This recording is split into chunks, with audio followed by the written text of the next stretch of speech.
morning and welcome, fellow councillors, officers and members of the public to South Kesteven Finance, Economic Development and Corporate Services Overview and Scrutiny Committee on Monday the 27th of June 2022. Glad to see you're here and not going to the tennis. I am Councillor Helen Crawford and I'll be chairing this meeting today. Housekeeping. I'm not aware of any fire drill taking place today, so if the fire alarm does sound, then please vacate the building via the stairs. The meeting point is out at the front. Can everyone ensure, please, that their mobile phones are either turned off or down? Please be aware that this meeting is being recorded live and streamed via YouTube. Please ensure that your microphones are turned off when not speaking. With us today, we have, as my Vice Chairman, Councillor Ben Green, Cabinet members Adam Stokes and Rosemary Trollope-Ballou. Officers, we have Nicola McCoy-Brown, Director of Growth and Culture, Graham Watts, Assistant Director of Governance, Richard Wiles, Chief Finance Officer, John Hind, Head of Economic Development, and I'm sorry, I've missed Alison Hall right off the list. So you're on the list now, right. Before we go on, everybody should have an agenda supplement on their bench. Has everybody got one? Lovely. We will now go to agenda item 1 on the agenda. Comments from members of the public. Graham, do we have any? We've had no members of the public registered to speak today, Chairman. Lovely, thank you. Item 2, apologies for absence. Thanks, Chairman. We've had an apology for absence from Councillor Ian Stokes. Lovely, thank you. Disclosures of interest, item 3. Does anybody have any? If anything comes to mind, please let us know at any point in the meeting. Thank you.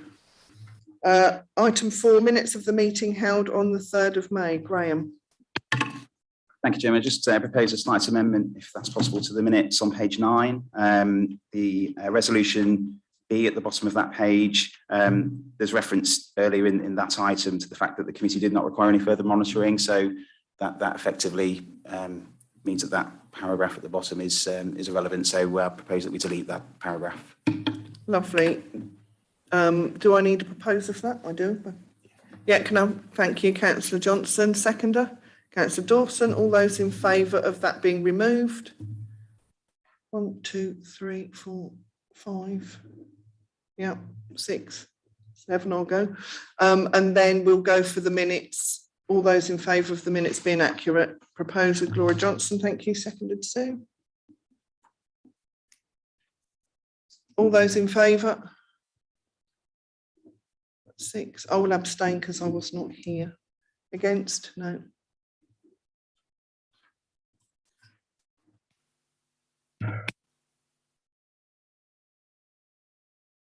Thank you. We will now go to agenda item 5, updates from previous meeting. The action sheet, I believe that is just for noting. Is everybody happy with that? Oh, apart from the fact that, has this happened? That we've gone for a walkabout around the town. John? Not as yet, it's been organised at the moment. So it's obviously an action from the last meeting and trying to get in everybody's diary, but it's definitely going to happen in the summer and hopefully not on a day like today. Brilliant, thank you very much.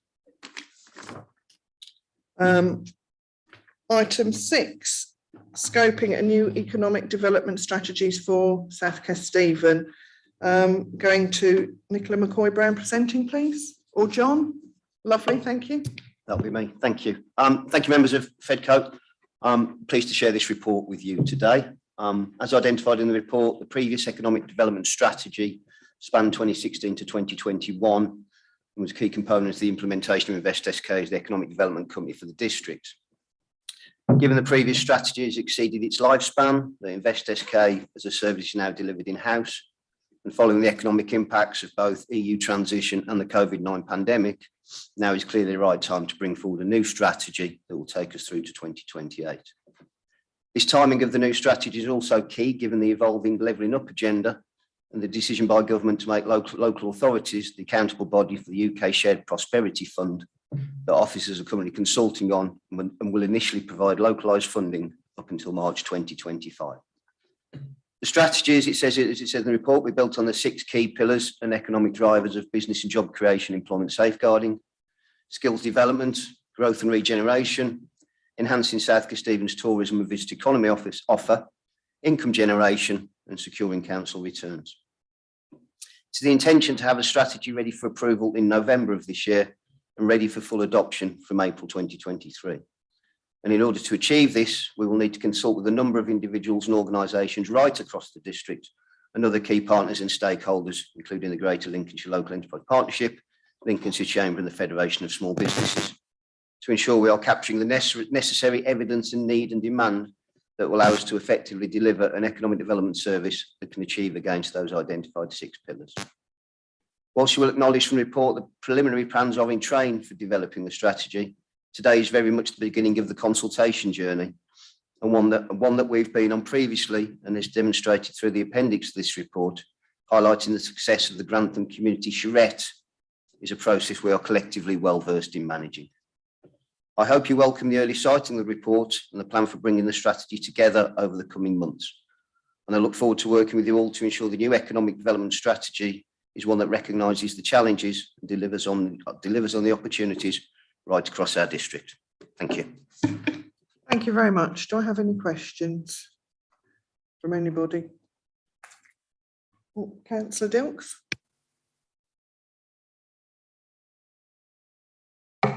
Thanks, Madam Chairman, and thank you, John, for the Mr. Hine for the report. I kind of welcome the need for a strategy and appreciate that we haven't got one at the moment and haven't had one for some time because of the pandemic. You know, it all kind of stopped then. But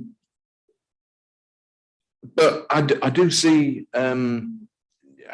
I see why possibly the Grantham Charrette community is in Appendix A, but the whole report seems to be very Grantham focused, and I hope that the strategy is not going to be Grantham focused too much, and that we consider properly the other places like Stamford, your own Bourne, and particularly Deepings, of course. So I kind of welcome it, but I think it's a bit sort of thin. And of course we don't start from square one. You know, we had a strategy that was there, and kind of what I would have liked to have seen is what's been the result of that in this report or at an early stage of the consultation. I think the bottom line on that is, you know, the council invested, if I can put it that way, over £3 million into Invest SK over however many years it was. We've decided not to go down that route and to bring it back in-house. You know, that's fine. But, you know, I don't think I've seen yet any sort of answers to the question, what did we get for the £3 million+ of public money that we put into it? I don't think I'm the only one that's been asking those questions, but you know, I would kind of welcome a report to this committee on, you know, exactly what we got for that money. Can I just say as well on the report, I welcome, you know, the fact that it sort of suggests that there will be engagement, which is a good step forward, but it talks in paragraph 6.1, for example, that, you know, this is going to be supported primarily by colleagues in Invest SK, but elsewhere at paragraph 1.4 and elsewhere, it talks about Invest SK has actually ceased, so is no longer in operation and it's gone. Oh, it says the company has been closed. Has it been closed down is it closed down or is it still going? Yeah. But those are my questions initially. Thank you. Thank you. Not councillor, sorry, you're getting promoted again. Nicola McCoy-Brown, please. Thank you very much. So I've taken that as 3 separate items. Firstly, it won't just be Grantham focused, it will indeed be for South Kesteven district, the entire district. The results of the circa 3 million that was spent have actually been reported to Companies Committee, so there is a public document around that. And absolutely, Invest SK has been dissolved. It's in the process of being dissolved at the moment. all the team have been 2P'd into the council as part of the economic development function. So I think that covers the 3 items that you mentioned. Councillor Ben Green. Thank you, Chair. I just had a few sort of opening comments. I did go off to the ONS website, so I hope these facts and statistics are correct, but I really did want to just get a handle on the size, the extent, the nature of the local economy. So the gross value added figure for SKDC, the overall net value of our local economy, it leapt out to me was about 2.7 billion as of 2018. That was the most recent figures that I could get. Now that's, I think, roughly equivalent to 2 B-2 bombers, if you wanted some kind of context. So I think next to that, we as a district are a relative minnow. But what I would particularly welcome is a really granular, sort of almost sectoral analysis of where we can add value. So looking back, I mean, we can drill down into the different sectors. We've got manufacturing, it's about 500 million, but that's hardly grown in about 20 years. I think it's gone up nominally about 15%. I mean, as we know, manufacturing, the jobs there, high wage, high productivity, any kind of promotion of that sector, I would particularly welcome as an opportunity. In the same vein, IT's really exploded. So it's gone from a very low base. Over that same time, 20 years, 80% has been the nominal increase, up to about 80 million there. So I think drilling down into those risks and opportunities and really assessing everything through the lens of where we can boost productivity locally and then the wider economy in due course with good, high-paying jobs, I think really should be the overall thrust with which we come to this. And that's very much what I would hope to see. Thank you. Thank you, Ben. Just going back to the bit about SK Invest, perhaps we need to come up with a new title for that department so we don't get confused. That would be, yes. It was agreed because it was such a strong brand that we would keep the branding. That's fair enough then. So we know that it's closed now. That's it. Dotted out the door. Right, lovely. Thank you. Councillor Philip Knowles. Yes, thank you, Chair. I reiterate some of the things that Councillor Dilk said in terms of it appears to be Grantham centric, but I appreciate it might not have to be. But it seems to be that we've got all the right words. We've got a wonderful page, particularly page 15. It's got every right word that's ever been written in a business manual put down for us. And it's a matter of converting that into tasks, objectives with times and measurements on that. Because as I understand it, SK Invest was started off with one set of objectives, and then that set of objectives changed substantially because of circumstances in the middle of it. And there was very little monitoring of it at any level, be it companies level or anything else, for the first 2 or 3 years when things happened. And then it substantially changed. Most of the staff were left in one way or another, and the whole thing was changed to a different on a different task. I'd like this when we get down to a situation about what these words mean. Words like we're going to grow our business both in terms of numbers and productivity. How are we going to affect the productivity of business according to SKDC across the whole of South Kesteven? I don't know we've any means of doing that. The productivity of the area is a function of the businesses within the area rather than of SKDC. So all the right words are here, and all the phrases and enhancing South Kesteven's tourism, which I understand, growth and region, all the right words, but with nothing in terms of concrete. And when we do come up with, I appreciate this is a first statement and don't disagree with the words entirely, but we need then to have specific measurement targets that we can measure by when, not at the end of 4 years come back and say, well, it's done pretty well, we've spent 300 million or 3 million or whatever the number is, and we've got this, that and the other out of it. It's measuring against what we say we're going to do over the next 3 to 4 years, and rather than just putting out and say this is what we're going to do, lots of nice words, and some of those things will come about because of circumstances or because of business in the area. What are we going to actually affect with this economic plan, and how are we going to measure that, and where we're going to measure it and have proper targets at the end of it? I asked for these in various committees, and I've asked them in various companies and so on over the last 3 or 4 years, and the response has been fairly marginal in most cases. So I'd like from the start to understand that we measure these processes and we measure the productivity of the department and of what we say we're going to do very carefully over the next few years. Lovely, thank you. Did you want to come back, anybody? Thank you. Nicola McCoy-Brown, please. Thank you. Yes, there's an intention to have a short-term action plan. So, and the idea is that we would be coming back to this committee with updates. In terms of the productivity side of things, we're talking about an enhanced business support offer as well. So there'll be certain initiatives that we'll put in play that will support increasing the productivity of our Indigenous businesses. Lovely, thank you. So if we could perhaps bring that back with some breakdowns to make it easier reading for us to comprehend what's going on. Can you just hang on? I've got Councillor John Dawson, thank you.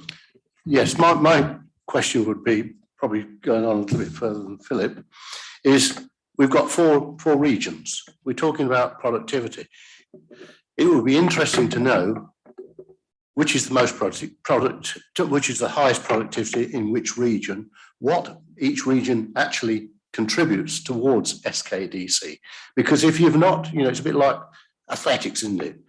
You like to know who was first, second, third, and fourth, because the man who's fourth or lady who's fourth either needs to do a little bit more training or, pack up. And I think we need to have some sort of benchmark where we can look, because if we haven't got a benchmark, how do we know that the facts are true? And I think the benchmark would be say that region is very productive. This region could do a little bit better. This one, for the amount of money that's going in, is underperforming. And I think that we need a little bit more fact so we can actually benchmark each region, where our money is being well spent, because we don't want to be spending money on a region and pumping money in if they're not delivering the goodies. I'm a businessman. I don't deliver the goodies. I'm unemployed. It's not a businessman. Okay, thank you. Thank you. Yes, sorry, Nicola McCoy-Brown. Yeah, as part of developing the strategy, we would be assessing the need and demand. So a kind of mini little state of the district that we would be able to provide anyway. Lovely, thank you. Councillor Baxter, I'm sorry, I should have said at the beginning of the meeting, as you're not a member of this committee, you are allowed to speak on an item for 5 minutes, but not take part in the debate or the vote. But if you wish to speak for 5 minutes now, I'm quite happy to let you. Thank you. Thank you. That's an unusual reading of the Constitution. Certainly not my understanding of the Constitution, but I won't argue with you because we can have that argument somewhere else. I wanted to reiterate some of the points that have been made by Councillors Dilks and Knowles, and to say that where is the £3 million? I've looked back at the last economic development strategy, which was from 2016, which predates Invest SK and all the other SKs and all the other development, and had great kind of some fantastic words. I'd like to quote you some if I can find them, but I don't think I can find them. But it was all we are the most economically prosperous area of the sub-region, and we've got opportunities with Virgin Trains and so on. So do we regard the previous economic development strategy as a success? And if so, what was our measure? And so bring that forward to the new economic development strategy. The last one ended in 2021. And so now in 2022, we're talking about perhaps having one that starts in 2023. So we've got 2 years interregnum without an economic development strategy. When do we expect this new economic development strategy to be ready? So we're starting our consultation now, and we're looking at the Grantham Carrot, and we're looking at other stuff. Perhaps we'll look at some of the reports we've had previously with all the pretty pictures and graphics and so on, and we won't have to start from square one again. But given that in the period of the last economic development strategy, which was from 2016 to 2021, we invented Invest SK. We spent 3 million quid with Invest SK, and then we shut down Invest SK Limited, but retained the brand and the staff and everything else. Great. What have we got to show for it, and what lessons have we learned, and how is this strategy going to be any better?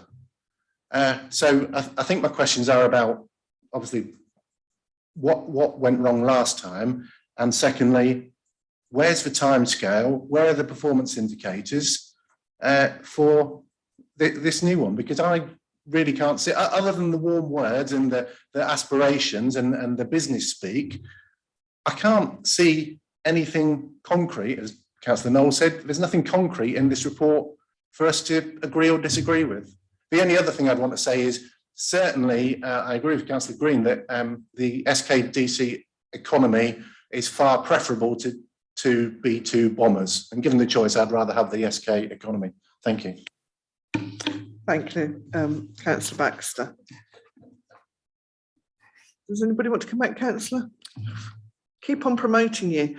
Nicola McCoy-Brown, thank you.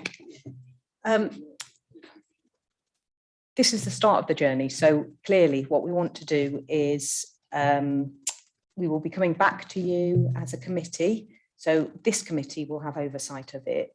The Invest SK was reviewed by Companies Committee, so it's a separate committee entirely. So we're proposing to come back in November with a further iteration, and we can have key performance indicators, and again they can then be up for debate as to whether we're looking at the right things or whether there's additional stuff that we need to be looking at. Lovely, thank you very much. And I believe you said April 2023. Yeah, lovely, thank you. Councillor Dilks.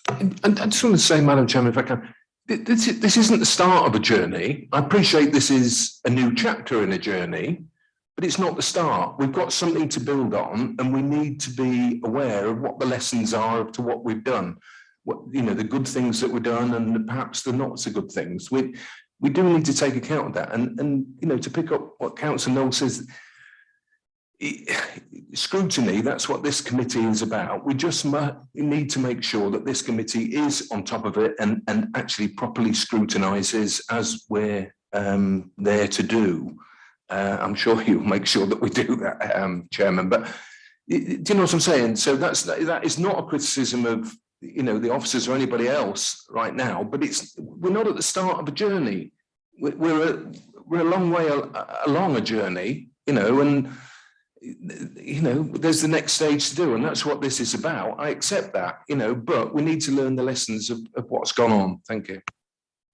Thank you. And I think going forward, the officers have heard what we've said about bringing it back, about KPIs.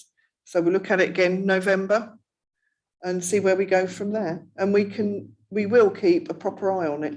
We won't let it go astray like it might have done previously. Do I have any other questions, Councillor Knowles? Sorry to come back, Madam Chairman.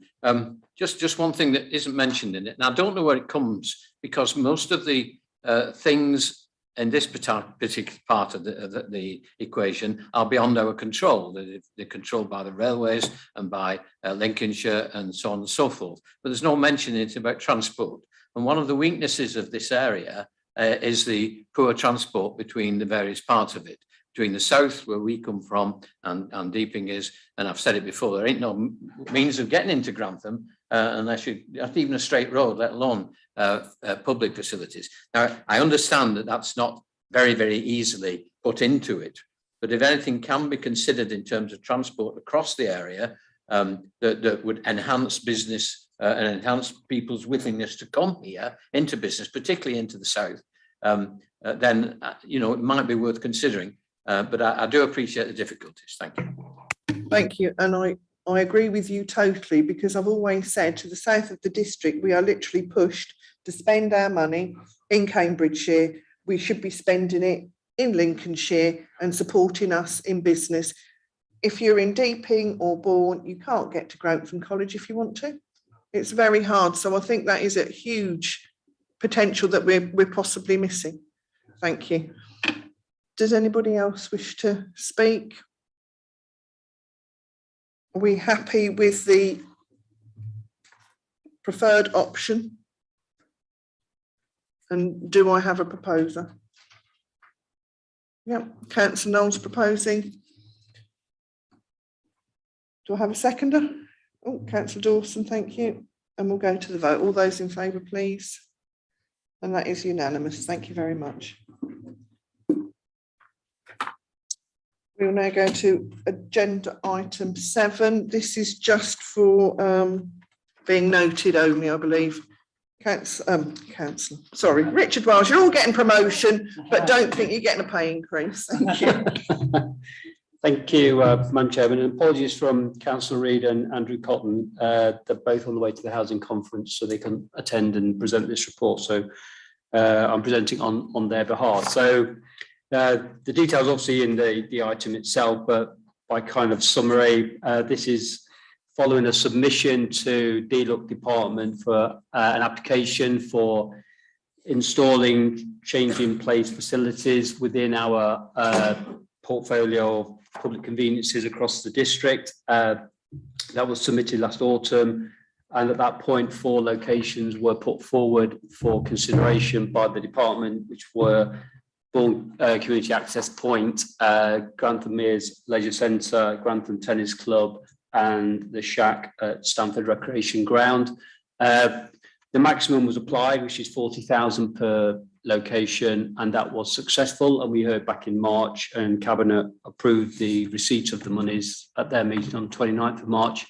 Since that time, there's been further consideration of the sites, which were identified some months earlier.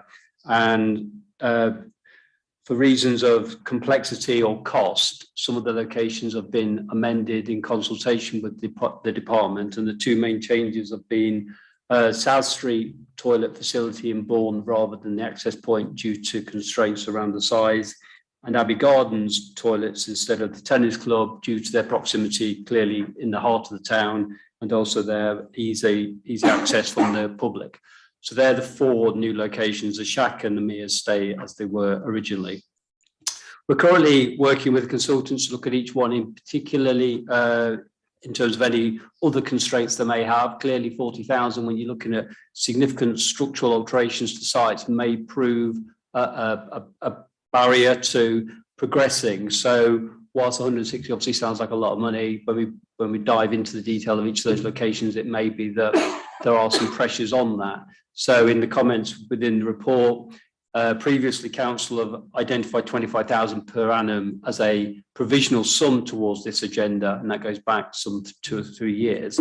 So in the following agenda item, we're recommending that £25,000 from 21-22 budget is rolled across into this year, and there's also a further 25,000 in this year's budget. So those 2 combined can be added to the overall pot should there be any difficulties with the overall costings of this. So we will keep CAP committee informed on the progress of this. The information we're getting is the site investigations will be completed by the end of July. So then we can cost up more accurately the actual spend we may need at each of the sites, and that will reveal to us whether there is sufficient budget or there may need to be some supplementary amounts added to it, so we can bring back that at a later point if we need to. So it's to bring really the committee up to date with where we've got to with this particular project and what the next steps are. And as we look at your work plan for the rest of the year, we can bring back with further information should we need to.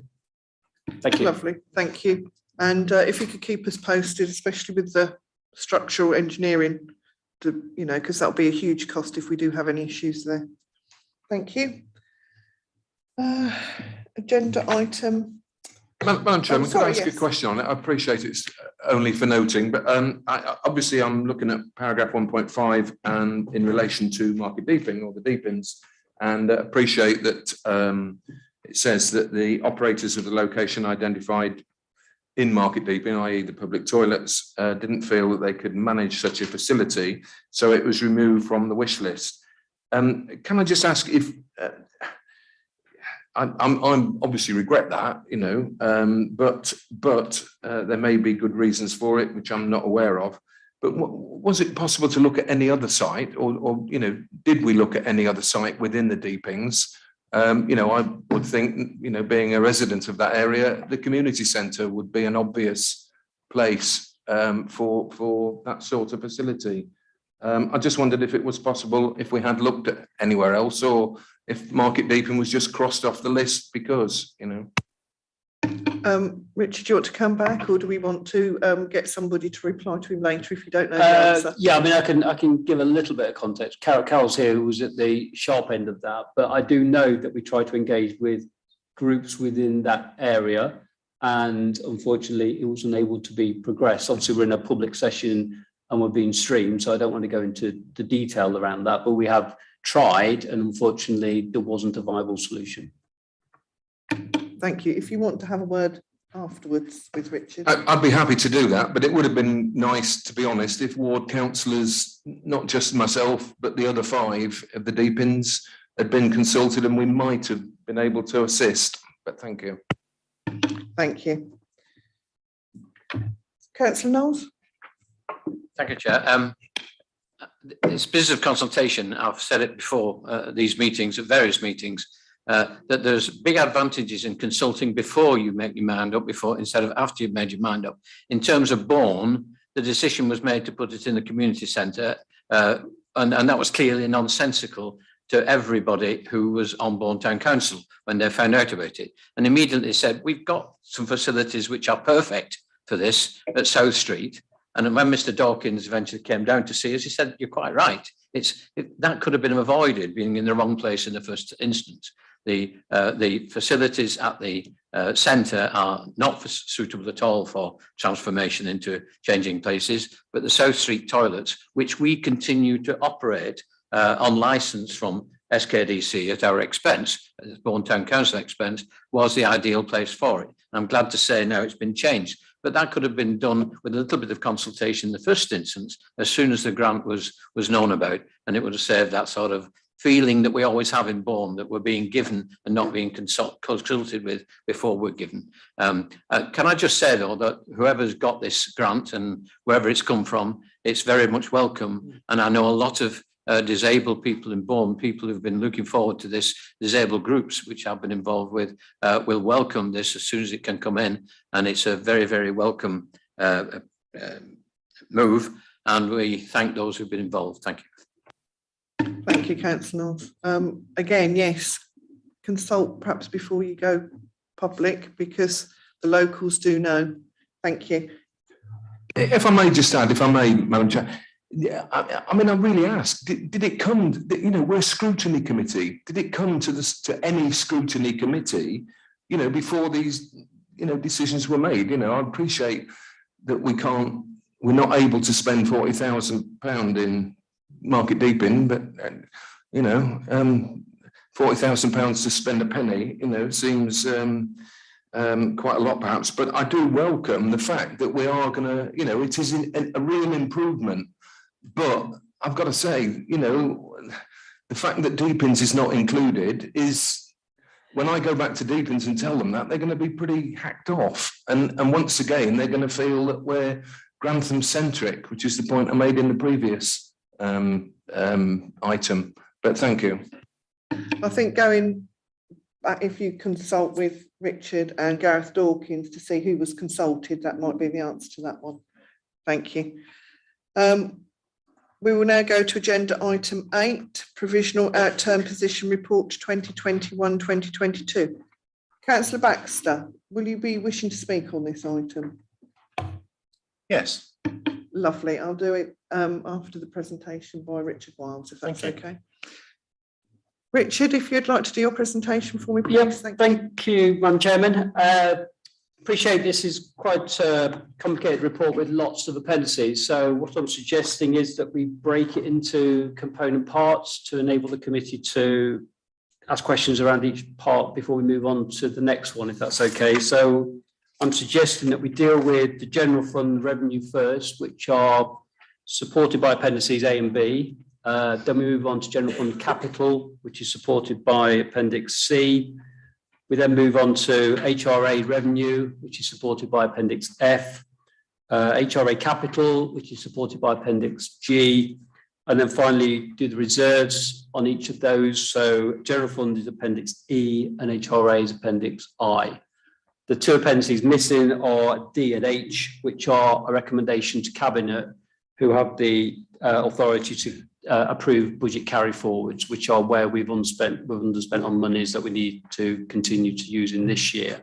The other element is the Governance and Audit Committee have responsibility for reserve movements. So in the report and recommendation from yourselves is to support the recommendations around the reserve movements for the general fund reserves. So we'll talk about those when we get to that particular point. So general fund revenue, clearly this committee monitors throughout the year the position on the budgets. And we last came to your committee in February to give an updated position on where we anticipated the year end to be. And we have arrived at the year end in a positive position overall in terms of where the outturn has landed at. We were thinking that we were going to be in an adverse variance, which in other words is potentially an overspend position. But through some changes on the funding from government, obviously there's been significant churn in the system with the COVID reliefs that have been granted, the grants that have been awarded, etc. So we did get some windfall business rate income, which has avoided the need to declare an outturn overspend position. And in table 3, you can see ultimately by the time we've made the accounting adjustments and we made the various movements, we have got a balanced position as at the year end, which means we can actually use the COVID reserve that was established and put the residual balance of 1.2 million to good use by replenishing all the reserves that have got some pressure on them. So tables 3 and tables 4, tables 5 explain the journey of the true outturn position. And particularly helpful, I think, for members is to look at the appendix B, which gives the detailed commentary of the variances. What we've tried to do is focus more on balances, reserve variances of 20,000 and above.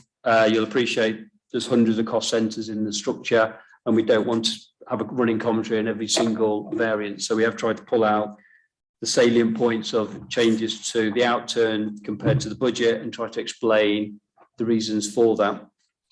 Worth reminding as well that in the start of this financial year, we were still in lockdown and we still had significant restrictions, which were adversely impacting on our incomes. That really hit markets, it hit arts, and it hit car parking. So we had for the first quarter the continuation of the government's compensation scheme, which was reimbursing us more or less 75 pence for every pound of income lost due to the restrictions. So that has helped replenish some of those balances. But you'll see in the report, there's still concerns remaining over car park usage, which hasn't got back yet to where it was pre-pandemic. And we've still got concerns around the market performance, because clearly there was other restrictions in place as well that stopped market traders operating in the whole of that year. So I think it is worth reflecting on this year was not as significant as the previous year for restrictions, still had quite a tail of impact. And as you say, we have tried to monitor and keep the committee updated on the wording around that as we've gone through the year. So if I just pause at general fund revenue, then if there's any questions around that before we move on. Thank you. Do I have any questions? Councillor Knowles? Yes, thank you, Chair. There are accounts and there are local government accounts. I spent some time with Alison trying to understand that at one time. I spent a day with her and I came away thinking, that's good. I know, and now I think I know less now than I did 3 years ago when I started to look at these things. Clearly, there's one element in particular I'd like Richard to go over and take us on page 32(3). Which is on appendix as well, it's on appendix A, to take us from net cost of service at 12.8% variation to a 1.8% variation, a change of what, £2.5 million difference. I am appreciative of the explanations that are in the papers, and they're very good on the whole, but I don't really understand how we go from that, what the effect of 7 and 8 are when it comes to changing the thing from 12.8% deficit to a 1.8% surplus. And again, it's always this confusing thing that revenue is cost when it comes to councils. I'm not never taken on to that at all. But there we are. And the other thing is clearly that it comes very clear in Appendix B that some of the areas where there has been overspend, there are some areas where there's been an underspend quite clearly, and the results of the last couple of years have been always tarnished by COVID. You know, it's COVID had done this and COVID that, and we've got grants and we've got this, that and the other. And so the details of what we've done as a council have all been subjugated to the requirements of COVID. We performed very well as a council in many ways during COVID, in terms of collecting the bins, in terms of certain other things, in terms of our community response. I rather think that our response was extremely good. But one thing that seems to have gone right through COVID from before, when I first came to this council, the budget, the under saving that was in the first budget that I was ever involved with in the first year, and I appreciate that was in an earlier leader's time. The shortfall in savings was over £1 million, as I recall. The plan was for 1.8 million, and we didn't get halfway there. Once again, last year's budget included procurement savings, which have not been achieved, £300,000 short. And of course, the results at restructure costs have been overspent by £350,000. Now, in the first instance, if a lot of these savings we're going to get very often involve changing of people and losing people, and it doesn't seem to be that the costs of that are ever included in the savings. The savings are wonderful. The costs we sort of hide. And the other thing is, of course, that every single year, I think, since I've been on this council, there's been a major restructure. So perhaps we should put another £500,000 for next year's restructure, because we're certain to have one, and we're certain to be wanting to save another £1 million, thousands of £1 million, whatever the number is, on savings. And I can pretty well guarantee now that you won't do it. Procurement savings have never been achieved, and other savings have never been achieved. And we should recognise that and stop planning for them, because they balance the budget rather than because they are achievable and there are costs involved to savings. So those are my comments on this particular part of it. Thank you. Richard, would you like to come back? Comment on the movements that's been identified. I think Appendix A is probably the more helpful table to try and track the progress, if you like, of the variances, because Appendix A gives you the holistic view, whereas tables 3 and 4 are breaking those down to their elements. So I think the question was around how did we get from a 12.8% variance to a 1.8% variance, and they're explained in the table where you can see at the net cost of service line, which does include everything that we have to charge to the service. So that does include depreciation and other accounting adjustments, and they're necessary due to the regulations of accounting. They're not choices we make, they're choices that are required of us. So non-cash items, if you like, have to be charged to services to truly represent the cost of those services. So you'll see that explains or gives an outturn variance of 12.8%. But when we take those out to restate, if you like, the cost of those services, you can see that depreciation comes out of 366 and also the accounting adjustments of 2.3. Then we get back to a restated net cost, which is a 1.8% variance. And tables 3, 4 and 5 break those down further, so you've got total visibility of each of those transactions. I appreciate it's not easy to follow, but I think, as we said in a pre-brief, part of the audience of this report is not just the committee, but it's also our district audit colleagues who want us to show total transparency of the accounting entries and the journey at the year end. So we do need to make sure the report works for all stakeholders. So that's why, as I started, I tried to point the members towards Appendix B, because what we've tried to do in that is break through the entries to give you the true transparency of the service changes, not necessarily the accounting entries. Just going to the point about COVID, I mean, hopefully I didn't overstate that in the presentation, but we can't ignore the impact. I know it's easy to look back and go, yeah, well, I mean, I don't think I'm blaming it on anything. I'm saying it's a reality that a big significant part of this financial year had a COVID impact on it. That's not overstating. That's a reality. And accounting colleagues up and down the country will be saying the same thing, because it massively distorted all of our finances. If you think how we set our finances some 6 months before COVID hit in March 20, and similarly when 21-22 was set, we weren't in lockdowns again. If you remember, the economy was opening up. So our funding announcements made were pre the second wave, if you like. So of course it's going to have an impact. And of course, colleagues are going to be distracted doing other things, or other priorities that colleagues were put onto. So some of the savings that weren't achieved are just an honest reflection that everybody was doing other things. That's just the way the council operated, and all that was very visible and very clearly understood by all. So there's clearly going to be a consequence when our transformation agenda can't be delivered, because people who have been doing that were doing other things in terms of helping the community, setting up the community portal, helping PPE procurement, things like that. So of course there's going to be an impact. I don't think this is trying to use that as a smokescreen. It's just a reality. Just on the costs of the restructure, I think the word was called an overspend. It wasn't an overspend, because the investor save reserve was agreed to be used to fund the restructure costs. I mean, the comment says that is to be funded from the investor save reserve.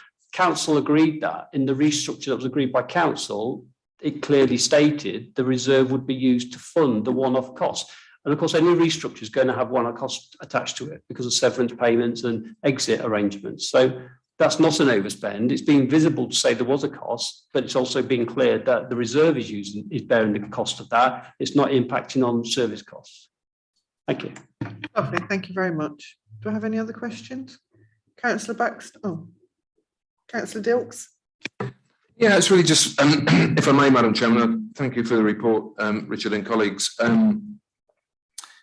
It is on COVID again, Richard, and I know I've asked before, but and you've mentioned, the impact that COVID has had on finances. But when you read the report, once again, I don't get a bottom line on what was the overall financial impact of COVID on this council's activities for the year 2021-22. I see, it's mentioned in passing in the recovery fund that £500,000 is going to go back into reserves as a supplementary. I wasn't quite sure, where did that money come from originally? Was that taken out of general reserves? Or was that a grant? I just wondered if you clarified that. But overall, I'm really asking, is it, perhaps you might say it's too early yet to say but this is a sort of a first stab at, how we did last year, financial year. Can we have a ballpark figure? What did, and I'm aware that we got lots of grants and so on from the government, and there's an income and expenditure side to that. I appreciate that. But overall, can we say what was the overall impact of COVID on our activities in that year that we're looking at? Thank you. Thank you, Richard. Yeah, I mean, we did actually present this to the committee on 22nd of February. There was a COVID impact report, and there was a financial analysis appended to that report. I mean, I'm happy to recirculate that item to members again, but I'm not sure we would change an awful lot around that, to be honest, because that was done literally in February. So there's been nothing really into the COVID impact that's changed since that time. So I'm not suggesting we probably revisit that as the committee want a further update, but I don't think it would change from that version, if you like. But I'm happy to circulate that if necessary. In terms of the COVID reserve, yes, it was direct government support given during the financial year, and as part of the budget setting, we agreed to create a COVID recovery reserve, which was that reserve, and it was to fund us for 21-22. So it's funding received in 2021 as kind of windfall monies from government across all councils to help them through. We didn't need it in the true amount that was awarded, so we agreed to set up a reserve. But we also agreed that at the end of this financial year, 21-22, if it wasn't all spent or needed, we'd close that reserve down and as we've suggested in the report, replenish other reserves with its use. So it's government monies that was awarded to us. Lovely, thank you. Councillor Baxter, as we're breaking this down into many sections, if you'd like to ask a question, I will allow it. Right, okay, lovely, thank you. Any other questions? No, we'll move forward then, please, Richard. Because if we move on to general fund capital, that's mainly referenced on page 34, but it's also given in detail at Appendix C.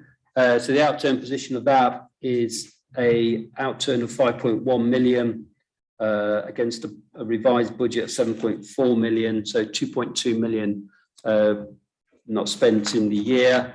And some of this features in the carry forwards that were agreed by council at March, but also there's some further carry forwards that have been recommended, which is on page 57 and will form part of the carry forward approvals. That's a host of reasons for each of those suggested movements, which are around procurement of vehicles, wheelie bin replacements, Wyndham Park play area, depot, upgrade of an IT system in finance area, replacement of the boiler at the Mears Leisure Centre, refurbishment works at Stamford Arts Centre, and feasibility study of the capital market area in Stamford for alternative use. So the carry forwards, they obviously are an element of that underspend that we're recommending be moved into 22-23 financial year. You'll also see the financing statement for the general fund capital, and we are still wholly using our own reserves and balances to fund our capital programme. We're not yet requiring external borrowing, so therefore we're not having the cost of carry of taking out borrowing where we don't need to. So at the moment we are still using reserves, but clearly you can see in the reserve statement the impact of continuing to draw on our reserves, but we can talk about that when we get to that point. Thank you. Thank you, Richard. Do I have any questions? Councillor, we'll go Councillor Knowles and Councillor Baxter, thank you. Yes, a couple of things, if I might, Richard. There's a reference to a decarbonisation scheme. I wonder what that is. It was 900,000 and we lost that. Can you give us an explanation of what that was and why we lost it, and the circumstances surrounding that? And the other thing is that maybe I've missed it and I've looked several times. The expenditure on Bourne Centre, the town centre at Bourne, which was done by the staff themselves. Originally there was a budget of 220,000. That was reduced by 75,000, which was given to Stamford Arts Centre. And then that budget was, it was suggested that in a budget last year that would be reduced, but it wasn't at the end of the day. But the expenditure on it was substantially less than any budget. And I don't see where that saving is and how much that was. So could answer those questions, please. Yeah, in terms of decarbonisation, we didn't lose the grant, we returned the grant. The main element of the application for the decarbonisation grant was in respect of the council offices, which was to replace and modernise the heating system across at that building. And running parallel with that conversation was the more fundamental question of the future of that building, because it wasn't just about the heating system that is no longer fit for purpose, but more fundamentally, it's the whole building itself is not fit for purpose. And those members that walk around it will probably confirm that. So at that point, there was a question about whether it's good value to invest in the heating when the future of the building is no longer part of the council's outlook. So it was appropriate at that time to consider returning the monies. The other element around the application, the grant, was the supply chain itself was under severe strain because the government clearly had pumped this money into local authorities and everybody was chasing the same suppliers around heat source pumps and other energy efficient measures that were built into the applications. So the supply chain was getting more and more pressurised, and the timeline agreed with the government office at the time of the submission was no longer achievable, and it was going further and further away from us. So it was a perfect storm, if you like, of different competing issues that ultimately resulted in the council deciding that the grant could not be fulfilled in any of its formats, and so the monies would be returned. The conversations has been maintained with the government office because there is a suggestion there will be further rounds of this funding available, And whilst the council offices formed a fundamental part of the grant application, there were other buildings also included, such as the Arts Centre across the way. So the hope is that the window for applications will open back up at some point, and then we can respond with a further application, which includes the other assets that were considered at that time. In terms of the coin exchange, my understanding, I'm just looking now, is that that was part of the previous year's outturn. So we'd already had the conversation around the coin exchange refurbishments. They were part of 2021's budget and outturn position, and just looking, there's commentary in the report around that for the previous year, this time last year. So clearly it won't feature in here because it's not this financial year that's relevant. Thank you. Okay, thank you. Councillor Baxter. Thank you for allowing me to chip in, Chair. I'd like to ask Mr. Wiles about the procurement of the Decarbonisation Fund. I was in the meeting, which I think was an Environment Committee meeting, where we were told the reasons for handing back the £1 million of funding that we'd been awarded, and the reasons we were given was that we weren't able to procure the works to be done. At that point, there was nothing in the public domain, nor in that we'd been told about moving out of the council offices. Council offices not being fit for purpose were certainly not mentioned at the time that we handed back the grant.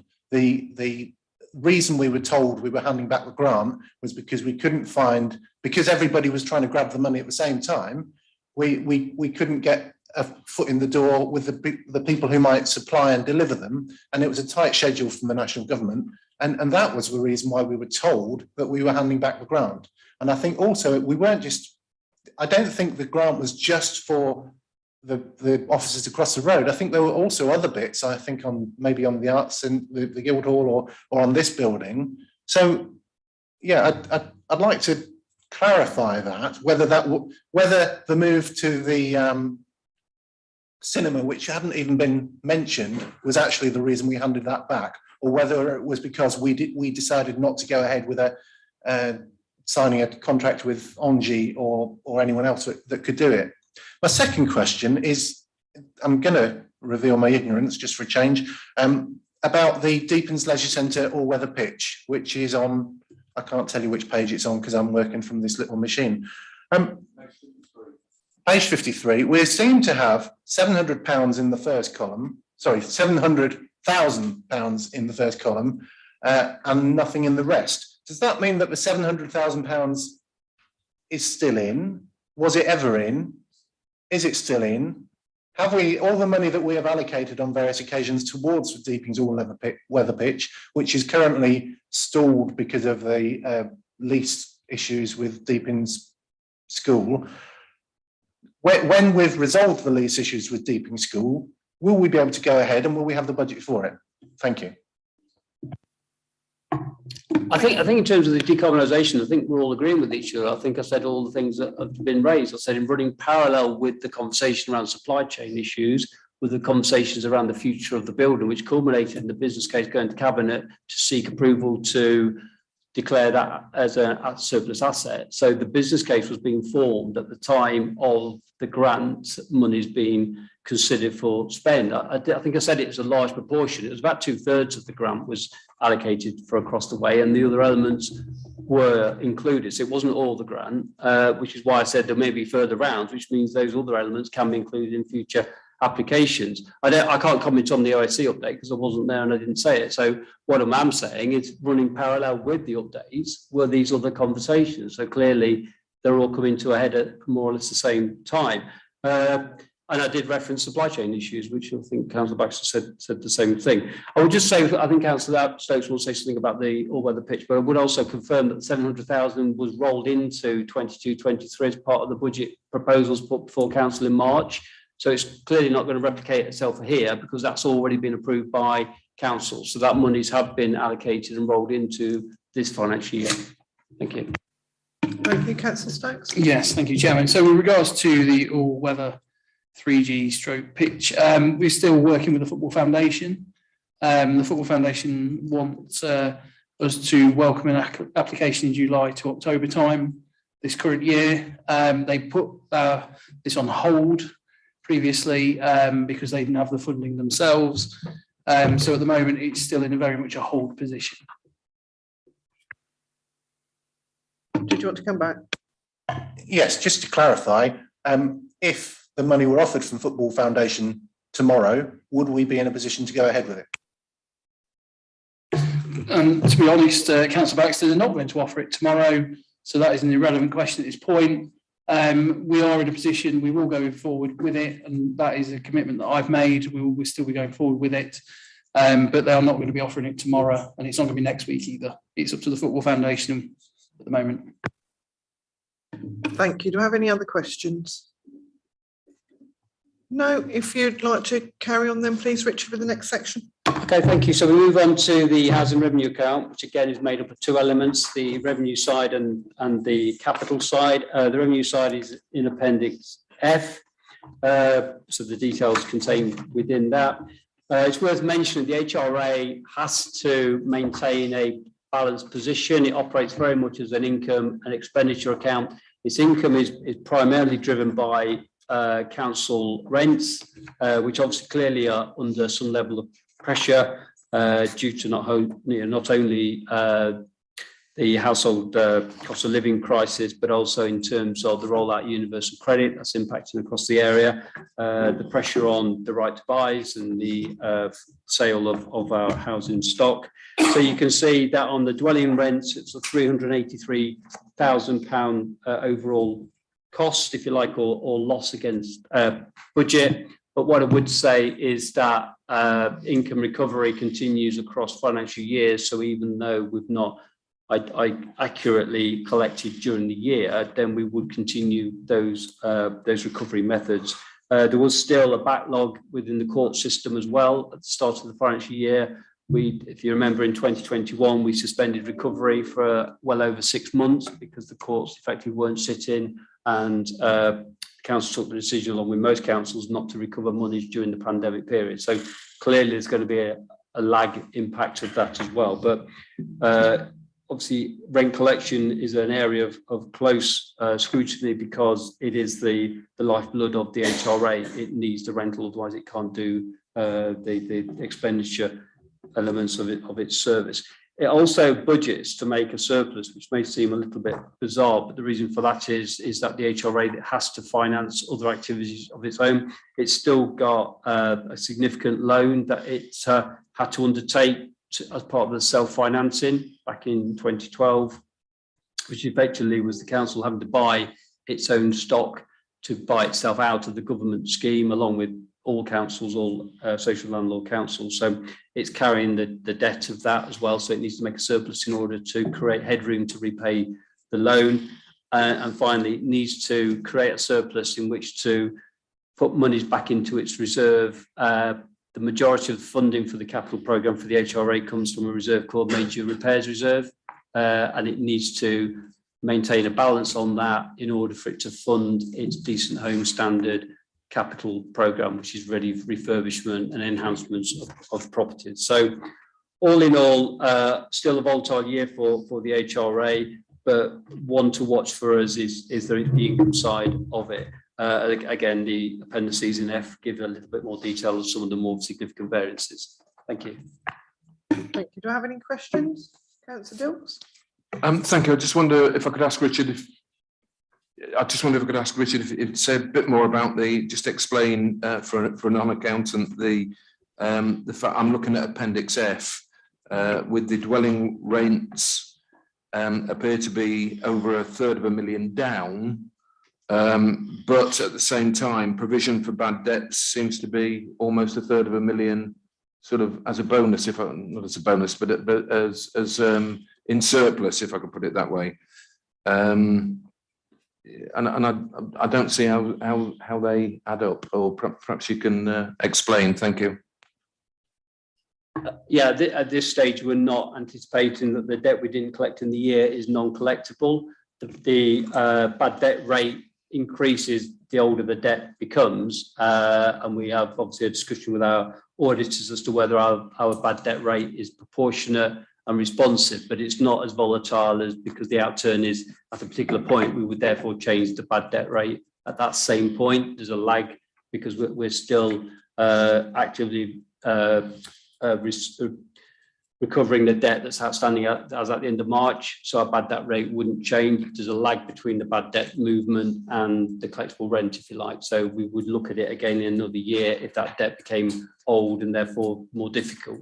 Former tenant debt is the hardest debt to acquire because clearly our leverage and our ability to recover is much more compromised. But at this point, we'd still actively recover the debt that's due, and therefore we don't need to change our bad debt rate accordingly.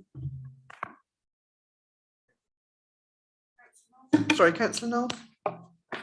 Thank you, Chair. A question I don't really understand on Appendix F and associated that. There are references to the pension deficit of 324,000. There's a return on pension assets of 267,000. Does that mean that we have a pension deficit in terms of our future requirement for pensions? Is there due to be an actuarial assessment of the pension fund? I believe the legislation says they have to be done every 3 years or whatever the situation is. I've never heard of that actuarial assessment being reported. Is one due, or has one been done, and where do we stand? I'm sorry if I'm not understanding the numbers as clearly as obviously you do. Thank you. Alison, thank you. Thank you. So the pension deficit cost is actually included in it is an actual cost to the council. It's included within the supervision and management general and special expense area. So we actually charge it to where the employee costs are charged. That is an actual cost to the council. The return on pension assets in the IAS 19, they're pension adjustments, they're non-cash adjustments. So they're actually reversed out below the line. So there's no impact on the rent payer. So it's adjustments that the actuary send through to us on an annual basis. So we can reflect the actual cost of pensions to the council, but it's a non-cash cost. The triennial review is actually taking place now. So it will take place during this year. We should receive the results towards the end of the financial year, and that will be reported to Governance and Audit Committee. And in there, they'll reset the pension contribution rate, which is currently 17.5%, and they'll also reset the pension deficit. Now, depending on how the markets are performing, that will then impact on what that pension deficit will be, because it's all about the return on the investments of the assets. But as I say, that will be reported to Governance and Audit Committee towards the end of the financial year. Thank you. Councillor Baxter. Thank you, Chair. Is now the time to ask about Appendix G and Hra Capital? Sorry, Councillor Dill. Thanks for allowing me to come back. I just wonder on the gain from the sale of Hra assets. I just wonder if I could ask: is that entirely as a result of right to buy? And does that reflect a number? Or I suppose I am asking, how many housing units did we have sell off last year as a result of right to buy? Thanks. And that will be the gain on the sale of right to buys. But again, that is an accounting adjustment. So it's reversed out below the line. But I believe we sold 39 properties during last financial year. Thank you. Thank you. Do I have any other questions? No, then we'll move on to the next bit, please, Richard. Okay, thank you. So we're on to the Hra Capital Program. So that's on page 38 of the report, and some more detail as Appendix G on that. So the headline on that is overall a variance of 12.9 million underspend, which is largely attributable to the housing growth programme, which was 8.6 million underspent as at the end of March, which I believe is some subject to a carry forward on that, but I'll come back to that. So the Hra Capital Program is mainly made up of two components. One is decent homes improvement works around replacement central heating, replacement of doors, kitchen and bathrooms, roofing, etc. And then the other element in this particular year was the housing growth, which is around new builds and stock acquisition, which is making up the 8.6 million. There's also quite a number of carry forwards that have been recommended, which are on page 69. So 2.8 million of that, 12 million, 8 million spend, sorry, 12 million, I get that right. 12 million spend is being suggested to be carried forward. And as the note says, there was a report to Cabinet last month, which is going to Council to progress what's been known as the Earlsfield project, which are a particular set of improvement works that are needed on a specific number of properties. So in order to fund those works, housing colleagues have listed out a number of capital budgets from 21-22 that they now want to earmark into this Earlsfield project. And you'll see 2.4 of that 2.8 is going to be used to fund that Earlsfield project, and that was what was agreed at Cabinet last month. So the impact of those changes are obviously the balances for the reserves for the HRA are a lot higher than we'd anticipated, because clearly we were expecting a further £12 million to come out of the reserves, and for the reasons I've just said, that hasn't happened. Therefore, the balances are higher than we'd originally anticipated, which obviously means that there's more funding available to the HRA for this year and looking forward, unless some of those underspends are needed to be put forward into future years as well. So it may be a bit of a false dawn that it looks like the balances in the HRA are a lot healthier than perhaps they should be, because of obviously there's inability to deliver some of those projects. As I say, the details in the report. Thank you. Thank you very much. Do I have any questions? Councillor Dilks? Sorry, Councillor Baxter, sorry. Thank you, Chair. Now's the time to ask questions about Appendix G, isn't it? Yes. I just want to say, I don't want to shoot the messenger because you're bringing us the figures, but it seems to me that yet again, the council has failed to deliver its housing programme. I think during this year, we've delivered maybe 12 new houses. We've probably sold more than that. And since the last election, since 2019, I think there's a total of maybe 30 houses. And we're supposed to be delivering hundreds, something like 100 a year we've been promising for the last so many years.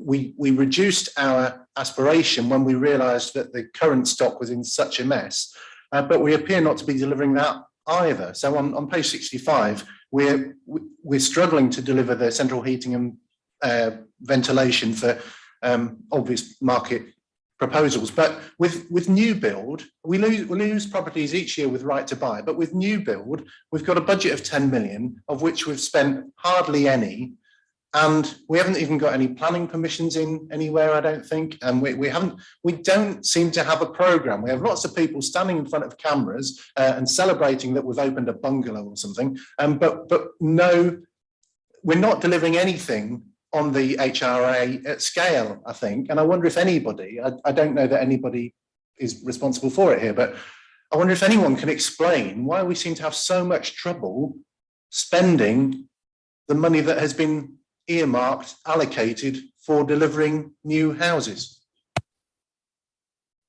I would have thought with this term, it would have been definitely COVID, unfortunately. I would have thought some of it would have been because we couldn't build. But I go to greater powers than me. Richard. Yeah, I mean, obviously I'm not the director for housing, so I can't sit here and give you a detailed explanation as to why the programme is so significantly less than was set out. I mean, obviously there is competing factors around, I would imagine, supply chain of construction contractors. There's probably supply chains around land availability.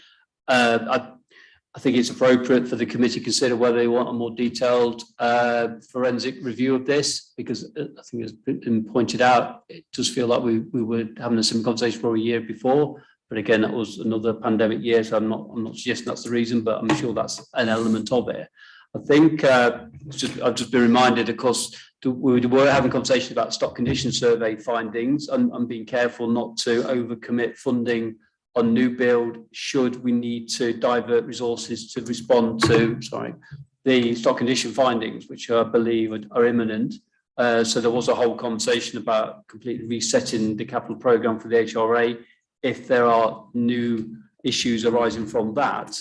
So that there may be a balance within there, but I can't give the detailed explanation that's been sought today because I'm not the director responsible for it, but I'm sure that information could be presented to the committee should it wish. Thank you. Councillor Knowles? Yes, I'm on the same subject. I was going to bring up this. It came up at the Rural and Environmental Committee, Scrutiny Committee, a few days ago. I don't know when it was. I've lost track of the days. But a few days ago, and the achievement and the book of achievements were greens and ambers everywhere, mostly greens and lots of ambers and things like that, except when it came to housing. And there were the items where you had a specific target. A lot of the rural environmental things, the things are to progress and to cooperate with and things like that. Where we had specific targets, which was housing, there was lots of reds, and the red was there. Now, a couple of years ago, we got a new cabinet member for housing, and he promised very, very clearly that he would make sure that we achieved X, Y, and Z in terms of house building. And then it became clear that there was issues, and it had been reported by ourselves to the ministry that we weren't up to date with a few things, and therefore it went back 12 months. But last 12 months ago, we will be into the house building programme in a substantial way, and quite clearly we haven't. I asked the question, or I asked the question now: are we short of land that we have that we wish to build on, or has it just been that the programme has been abandoned for the time being? Because we no longer see that as an important part of our management of the area, because on the numbers of houses, the number of affordable houses, the number of council houses, those were the areas where we are clearly missing our targets by not just small amounts, but by huge amounts. And I appreciate that this is a financial review rather than a reason review. But Richard, you're asking that should we have a more detailed account for this, and I would say the answer is yes, because we didn't get that sort of detail at the environment and rural, and so I would like some sort of putting what's happened and financially and what's happened actually together, so that we can examine it as a council going forward. Thank you. Councillor Stokes? Yeah, thank you for that. Thank you for that, Chairman. I think it's very difficult because obviously Councillor Reid isn't here to answer the points. But on the financial basis that we are still waiting for the stock condition survey, that, as Richard has alluded to, was one of the basis. I will ensure that that report is done. We can have that report and we will bring that to this committee. But at the moment, there is an application in, just to correct Councillor Baxter, for 20 flats on Swinegate. That's pending consideration by the council at the moment. So there are things ongoing, but obviously with Councillor Reid not being here, I'm not able to fully answer that point, but we will ensure that that report is presented to this committee. Thank you, Councillor Stokes. Councillor Gloria Johnson? Councillor Stokes stole my thunder. I was just going to say it came up to planning a couple of times ago that they were going to put those flats in. I was just going to mention it for Councillor Baxter. Once again, he stole my thunder. Never mind. Thank you. Do I have any other questions?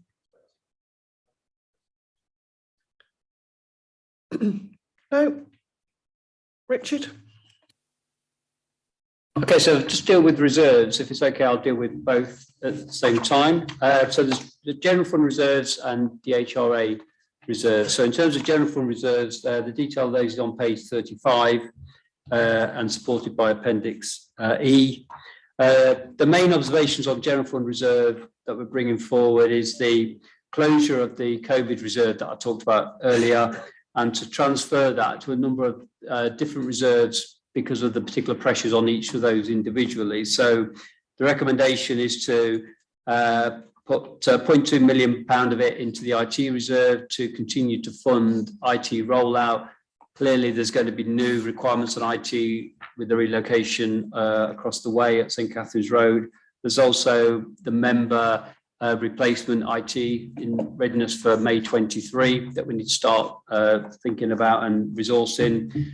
We're also recommending that the waste and recycling reserve is increased, and that's in response to pressures on the workshop and the cost of materials and consumables. And that's to enable us to, if necessary, replenish the budgets with additional amounts if that becomes a concern to us. Perhaps the more significant recommendation is to create an inflation reserve. This is mainly an impact and a reflection on currently where we are and against where the budgets were set, which was last October. And clearly with inflation of CPI 9.1, we were only modelling 3 and 4 at that time. So clearly this is going to show itself in a number of our budget areas. Probably most obviously will be in terms of fuel, which is necessary obviously for not only for the street scene and waste services, but also our DWO workforce and our pool cars as well. So it will become an area of concern for us as we go through this year, and we'll bring more information on that at your next meeting as part of your in-year budget monitoring. But in anticipation of difficulties, we're suggesting we do create an inflation reserve of £500,000, and we'll need to be mindful as to whether that balance is sufficient to see us through the year.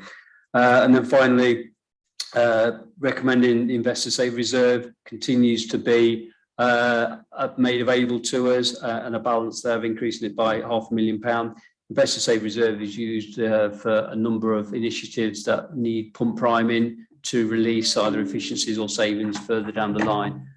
So there's a recognition that needs some top up, so that's been recommended. The reserves are split for general fund between discretionary and what we call governance. So the governance ones are there to protect the council in terms of its statutory duties and also in terms of volatility in the budgets generally. So working balance, things like that, stabilisation reserve are held in there. So they're deliberately kept away from discretionary, so we don't get ourselves in a position where we compromise the financial viability by running reserves down to a dangerous level. So that's why there's a separation. Just in terms of the HRA, it's been mentioned a couple of times, the right to buys. There were 39 sales in the year. That generated a receipt of just over £3 million. That goes into a capital receipts reserve, and that's one of the primary funding areas for the Hra Capital Program, and there's a contribution of 1.3 million came from that to fund HRA spend. The other couple of reserves for the HRA are the major repairs reserve that I mentioned earlier, which is a allocation made per annum from the HRA revenue side to provide funding for the capital program. And you can see in there 5.9 million of that was used to fund capital program expenditure. And then finally, the HRA had a property development reserve, and we're suggesting that's renamed as an HRA priority reserve, which then mirrors the general fund and allows that reserve to be used not only to fund property, but also to be used on any other initiatives that come forward by the HRA to improve the service efficiency of all the areas of the HRA. So it will have a wider remit than it previously had. So that is something that's been put forward. The reserves in terms of the direction of travel, in terms of the balances, can be seen in the appendices as well. Thank you. Thank you, Councillor Green. Thank you, Chair. So I particularly welcome the creation of the inflation reserve. I think that's proactive, that's forward thinking. But I would just caution that if we find ourselves in a stagflationary scenario moving ahead, we really don't want to arrive at a cliff edge where that reserve is then in due course depleted and inflation still remains quite high. I think inflation already at the moment is higher in this country than it was at the end of 1973 after the Yom Kippur War and the oil supply inflation shock at that time. And I think just as a comparator again, if you look at the United States and its experience of inflation over the 1970s, that averaged out at 9% per year for every year of that decade. I think that is something that we could be contending with if central banks really can't quell inflation in years to come. That's what I would really want to convey, really. Welcoming this in principle, but just hoping that we steer clear of the choppier waters that perhaps might come in years ahead. Thank you. Thank you. Any questions, Councillor Dilks? Yes, thank you. Echo the comments my colleague just mentioned in welcoming the inflation reserve, and let's all hope it's enough for the coming year. But just a couple of minor things I just wanted to ask Richard about, if I may. One is on the reserves in Appendix E, the general fund reserves. Item 16 is the COVID recovery plan that you've already alluded to. But in the, I think it talks about shifting the £500,000 that's in there now. Does that shut it down entirely, Richard? That's the question. So that'll be, we won't see that line again, presumably, the COVID recovery fund, that will have gone. And then secondly, just item 19 on there is relates to football 3G pitch. Is that the Bourne one, or I'm assuming it's not the Deepings one? What does it relate to? Oh, it's not the Bourne one. I'm told I'm coming. Okay, so the COVID reserve is the balance of 1.286. That's the one we're shutting down in the recommendations, and that'll be allocated out on those headings that I talked about, which is shown on page 30. If you've got the pack, that shows where that 1.286 will be reallocated to. The 3G reference in there, we should make it clear, actually, it's the Mears Leisure Centre. We've got Football Foundation funding for the Mears, and one of the requirements of that is that we create a sinking fund of allocating monies per annum to meet any on costs of maintenance and making any improvements to it. So that's a Football Foundation requirement. That's earmarked for that site. And forgive me asking, that's a bid about to go in, is it, or that's already ongoing? Forgive me. About 3 years old. It's happened some time They've already ago. got the pitch, as it were. Yes. Yeah. Okay. Thank you. Thank you. Do I have any other questions? No. Thank you, Richard. Do you need to sum up, or no? Right. Okay. Oh, Councillor Knowles, sorry. I'm sorry, a couple of very specific questions, if I might, and one general question for your comments, Richard, if you mind. The council now is set on a policy of if it belongs to us, if we can sell it, sell it. There's a shed in a farmer's field somewhere, get 10 quid for it, get it quickly. An example clearly is that we're going to try and sell the freehold of shops that we have in Bourne and the control of houses that we have in Bourne. At the bottom end of Werris Lane, not the new end. And so that there's a general policy now to look at properties that we hold and see if we can sell them to raise revenue. I understand that. Very often in business, a fire sale or a sale of assets very often reflects a financial crisis or a financial pressures being brought upon it. Do you think that those financial pressures we should worry about at this stage, or are they minor compared with the greater scheme of events? That's the first question. Two specifics, if I may. The gravitas, there's a reference in the accounts, and I missed it going through, to the gravitas 1.5 million, I think it was, of repayment of loan from gravitas to the SKDC. Does that clear the gravitas account? And if it doesn't, what's still in it? And the third thing, and I've got to mention Bourne, is the SEA for Bourne is now finalised at 38,000 and referred to in this. When can we have it?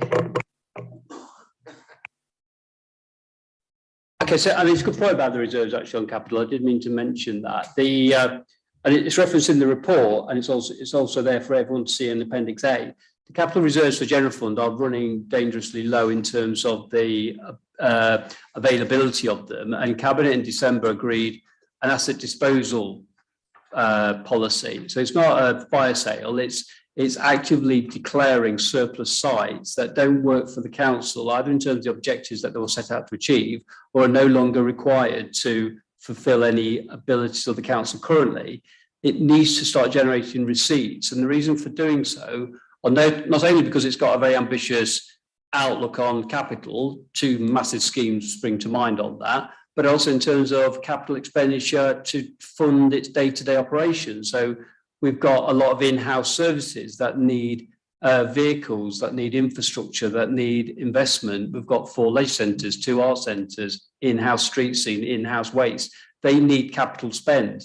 And what we're trying to avoid is a position where we've got to borrow for every single capital item. And with no reserves, that's where we'll be. So this policy is deliberate, but it's to trigger receipts to come in. So yes, within that portfolio of sales, there will be some areas that members may want to question or raise concerns around while they're being sold. But the overarching policy is to generate receipts, because clearly that's going to work better for us financially than going to Public Works Loan Board and taking out borrowing, because clearly direction of travel on borrowing is only up at the minute, and we don't want to be incurring unnecessary interest rates where we can avoid to do so. That's the mantra behind the rationale for this. In terms of Gravitas has repaid the loan back to the council. That's why there's a receipt in the council's coffers, because that's come from Gravitas.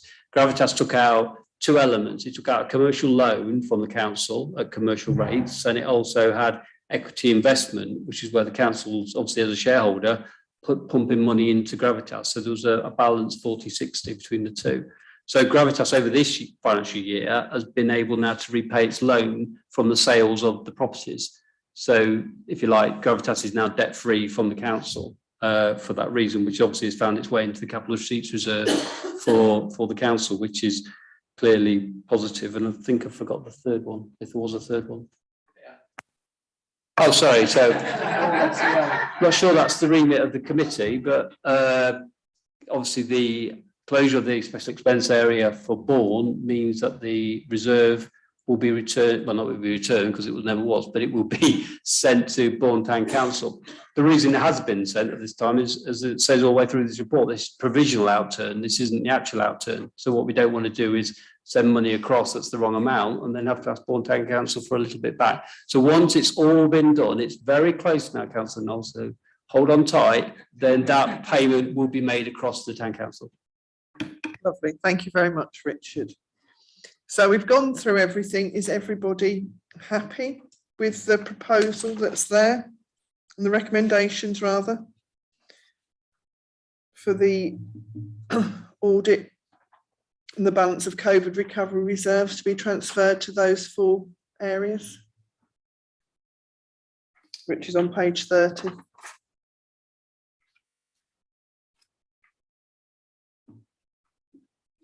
Yes, no, everybody happy? Yeah, so can I have a proposal then, please? Councillor Dawson, seconded by Councillor Sandal. All those in favour?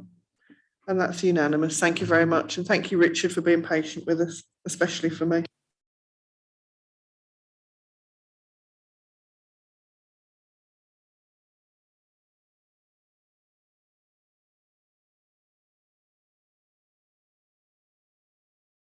Right, now we go to item 9, the works programme, which we've also had the additional supplement because the original one wasn't very telling for us. So we've got a better one. So is everybody happy with going forward what we've got on there, especially for the July?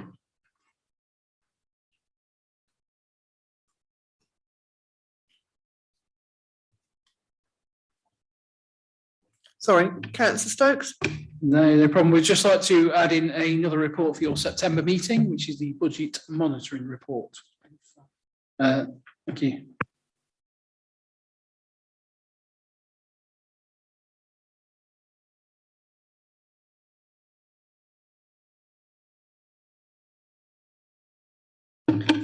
So if everybody's happy with that going forward, I'd just like to thank all the officers for their presentations of reports, and thank you for all your answers and for everybody being here. And I close the meeting at 12:04. Thank you.